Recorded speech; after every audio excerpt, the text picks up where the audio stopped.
The wilderness. What a place. It's a guarantee you never know what you're going to see out here. I think that's why we choose to spend our time here instead of the regular tourist attractions.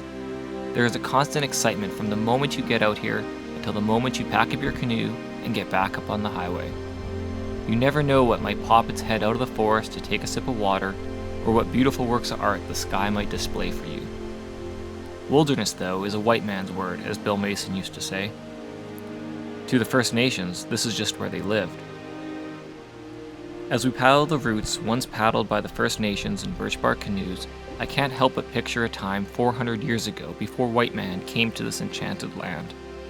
The primitive skill set was what they relied upon for survival. One man that might even be more fascinated with this time period and the primitive skills they used is my good friend Zachary Gault, or as some of you might know him as Primitive Living on Instagram. He often comes and spends weeks living off the land, practicing the skills the First Nations would have required to survive.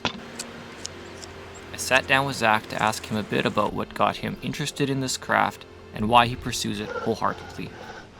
So pretty much what this means to me and what bushcraft and wilderness living, what the whole grand scheme of things means to me is just getting out on the land and kind of forgetting everything that you have back at home and kind of sinking yourself into the atmosphere and the surroundings that you're in.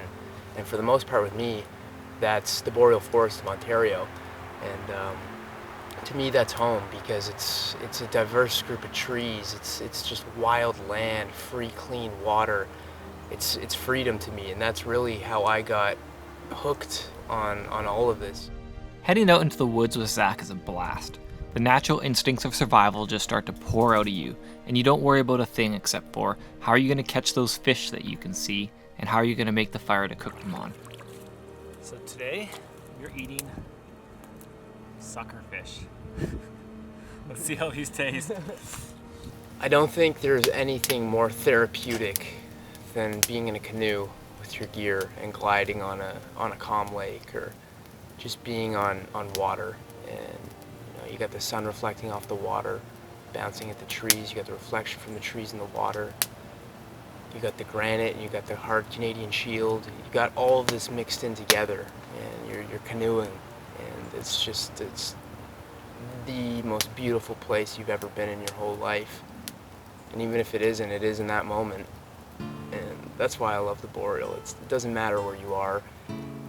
It's just all beautiful. You see things that you would never see if you were just walking around or inside your house on your laptop. I mean, you can Google things, that's great, but there's a different reality when you get to see a moose in the wild, or you get to see a black bear in the wild, and you get that energy from that animal. You get that excited feeling, or you get those nerves, you get that scared feeling.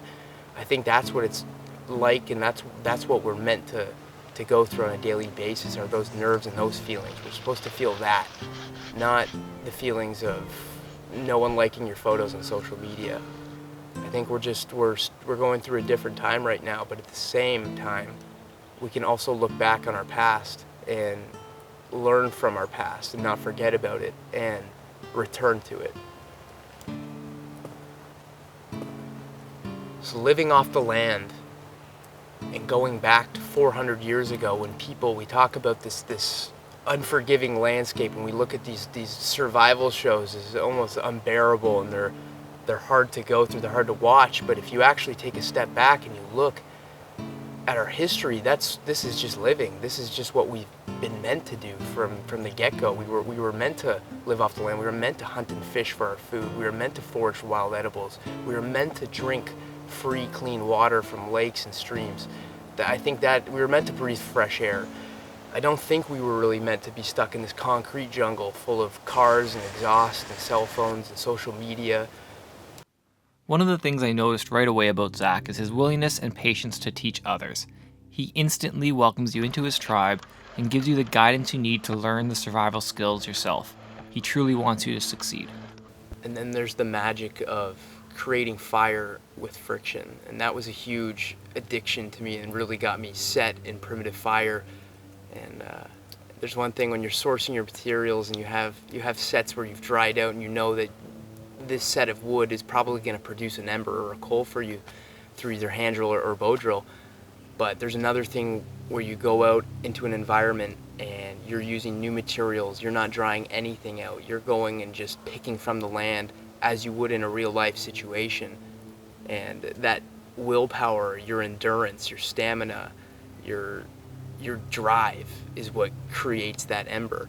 And you can either fail a million times and get it, or you can do it once and get it. There's so many outcomes with friction fire, but at the end of the day, it is such a rewarding feeling when you create fire from nothing. And I think that's the reality of not only friction fire and bow drill or hand drill, it's the reality of living out in the wilderness. It is the most rewarding thing you can do.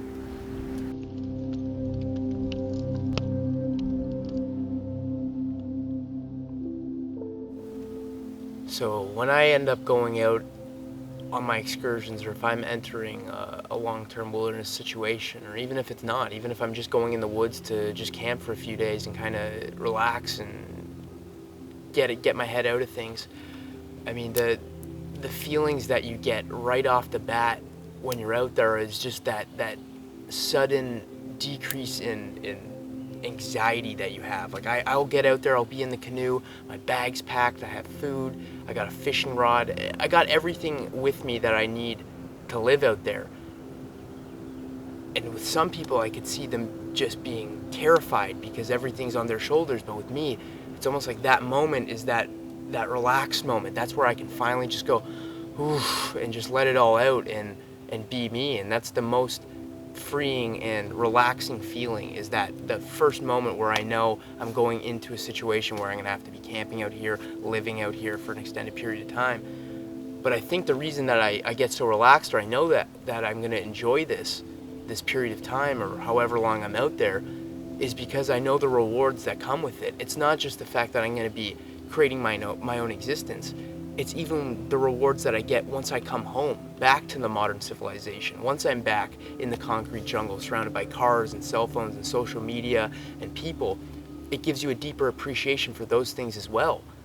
So not only are you getting an appreciation for the woods and the natural environment that we live in, you go home and you appreciate your family, you appreciate the ones that you love, you appreciate your pets, you appreciate good food, you appreciate easy food, you appreciate a running tap, you appreciate a toilet, you appreciate a shower.